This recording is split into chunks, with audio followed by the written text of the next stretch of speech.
if the tuition is going up and the walls are getting higher, obviously there's an interest in keeping what's going on inside thriving and not in what's going on outside, for the community.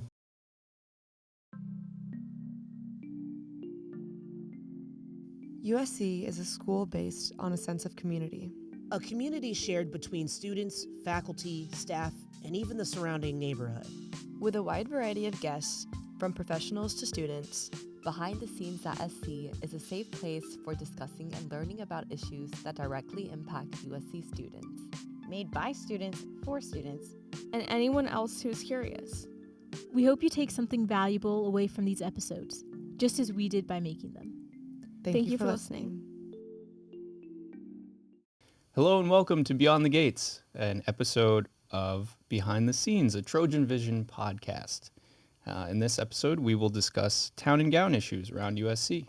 I am your host, Danny Rogers. I'm a graduate production student at the School of Cinematic Arts. Today, I have with me Katie Donenfeld, and I also have Chris Emile here with me. So, to Chris, can you think back to, when you were younger and just talk about some of the first impressions you had of USC? 32nd Street is a USC affiliate, or at least it was. So all of our small performances would be at USC. Extracurricular activities would be at USC. My mom worked at USC, so I was just there all the time. Literally from 2nd to 8th grade. So just so many years of my life. It was like a second home, I guess. That's cool. Mm-hmm. What did your mom do here? She worked in the Black Financial Aid office. She got a lot of Black students through college. Yeah. Wow. Mm-hmm. Thank you, Chris's mom. Mm-hmm. Thank you. And Katie, how did your perception of USC change once you actually became a student here and moved across town? Yeah, I think it definitely changed. When I was in high school, I thought USC was pretty much the epitome of LA, and especially with the sports scene. When I got here, we definitely had that school spirit, and that stayed consistent throughout my years. But USC was a lot more isolated in itself than I thought. There's no through streets through campus, so it's very much our isolated campus and the students together, which makes a tight-knit student body, but keeps us all together within the university. Especially with Trojan Check now, too, I feel like our school is even more isolated into USC, and you could definitely get stuck just taking advantage of all the events and activities on campus without actually venturing away. Yeah, great. Thank you. Chris, we watched your short film, Amend. Bravo, by the way. That was really cool. And we saw that you worked with USC's digital archives. So we want to ask you how your perception of the school changed when you sort of started collaborating with them, or at least working with them just to research for your film.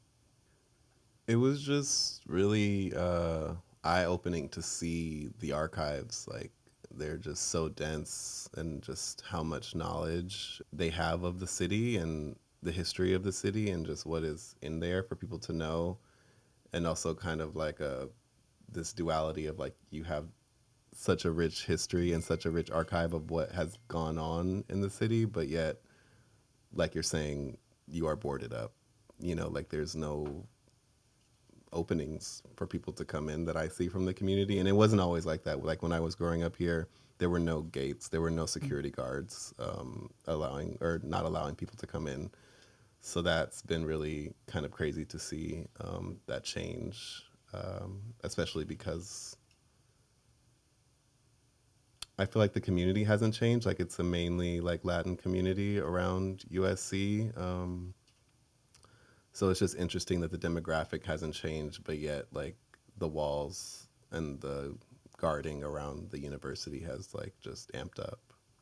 Do you have a sense of when that change happened, or when you sort of noticed those walls going up? I became more affiliated with the school once Kaufman started to exist, because I just knew friends of mine who became teachers, and I would connect with some of the first Kaufman students. And a lot of them, like even students that would go there, specifically Black students, would tell me that it was even hard for them to get on campus sometimes. Like the security guards wouldn't believe that they were students and wouldn't let them onto campus. Yeah, I mean, when I see those, DPS reports, the school security reports, like saying a crime is reported, Black man, 6 feet tall, no other description, right on that street between the village and campus proper, my mind always immediately goes to, well, how many USC students who have nothing to do with that crime are going to be stopped by DPS or going to be, suspected of being involved in that? As a group, we wanted to discuss the village because it's one of the few places on campus that doesn't have a gate locked around it or checkpoints for non-USC folks. Katie, what has been your experience with the village since you started as a student here? Yes, I think my freshman year was the first or second year that the village was open. And I actually lived in the village my freshman year in McCarthy as the second class to live in the building. Wow. Yeah, to me it definitely feels like it's USC specific. I walk around and I always run into at least 5 familiar faces, running into people all the time from campus and not many people from outside the campus community. And I think it's also become so ingrained in the campus culture that anytime I want to go out to dinner or meet friends, it's always, let's meet at the village. So that's pretty much just the student meeting place for anything non-academic. Thanks, Katie. Chris, how do you see the village versus just the rest of campus? Yeah, whenever I go there, it just looks like predominantly USC students. I don't really see anyone that looks like they're from the community in there. That's interesting because I would assume the school created it like with the intention of it being open to everyone, but it seems to reflect the main campus's attitude towards the outside community.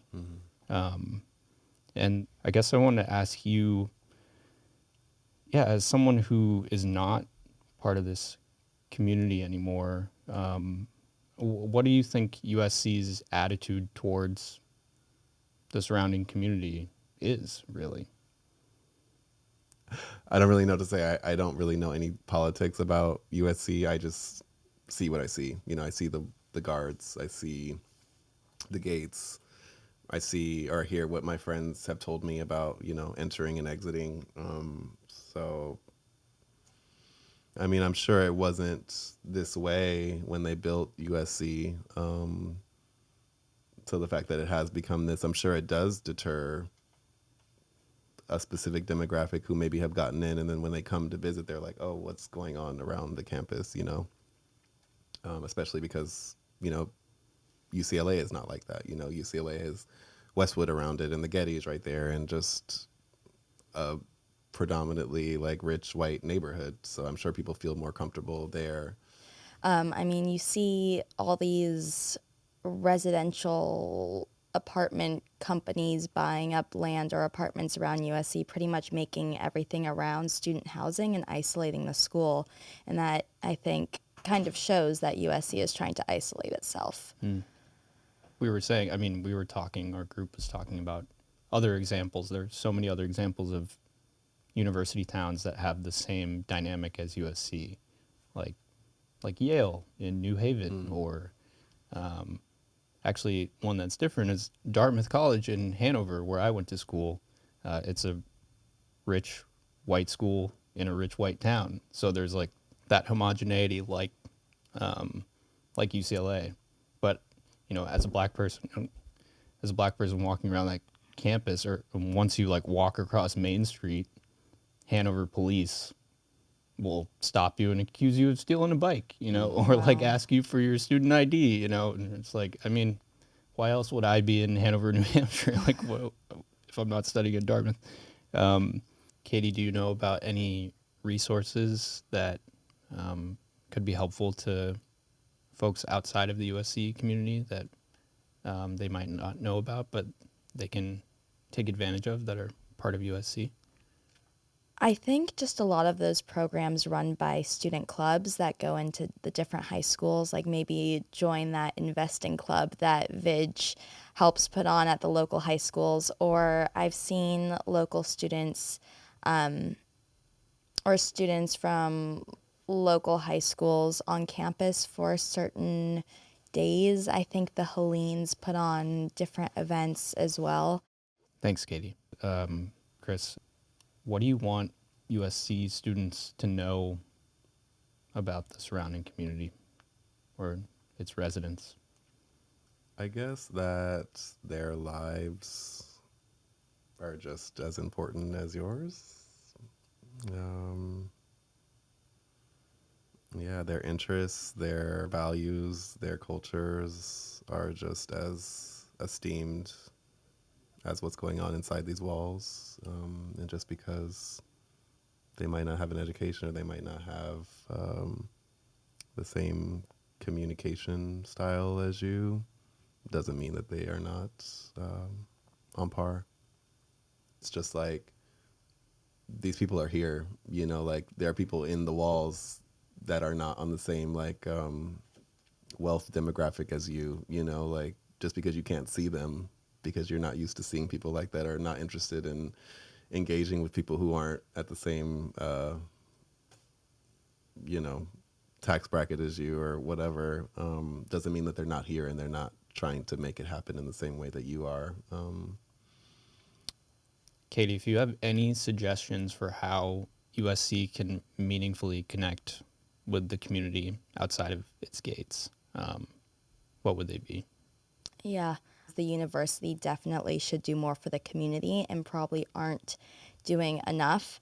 I have a few freshmen that were complaining to me actually that they have extra meal swipes and we're going to all the cafes around campus to buy up food at the end of the semester and use up their meal swipes to donate them to the homeless and people in the surrounding community. And then the school stopped allowing them to do that and said you could only get a certain number of meals a day so that they couldn't just bank them up, get food, and donate it. And they were upset about that because all their meal swipes went to waste and they couldn't do what they thought was doing something really good for the community. And other things, I think, just with tuition rising, maybe be helping students out with better financial aid and trying to bring more students who are local into the university for a college education. Thank you. Those are great suggestions. And Chris, same question to you. I mean, if you have any ideas for USC as an institution, like how they can more meaningfully connect with this community outside of its gates? Ask them what they need. I feel like it can be sometimes a way that these institutions have of just giving without even asking. So maybe it's something that they don't even want. Yeah. Thank you. Well, once again, I want to thank my guests, Katie Donenfeld, Chris Emile, for coming in. Thank you for listening to Beyond the Gates, an episode of Behind the Scenes, a Trojan Vision podcast. On behalf of our team, we want to thank you for listening with open ears and an open heart. We urge you to continue to discuss these issues and work together as a community to create a dialogue that progresses us forward. Thank you to our producers, Jackson Kroof and Christy Taiwo Makanjola, our post-media manager, Vince Gonzalez, our composer, Joel Jimenez, and last but certainly not least, our guests. Please like and subscribe. Fight on.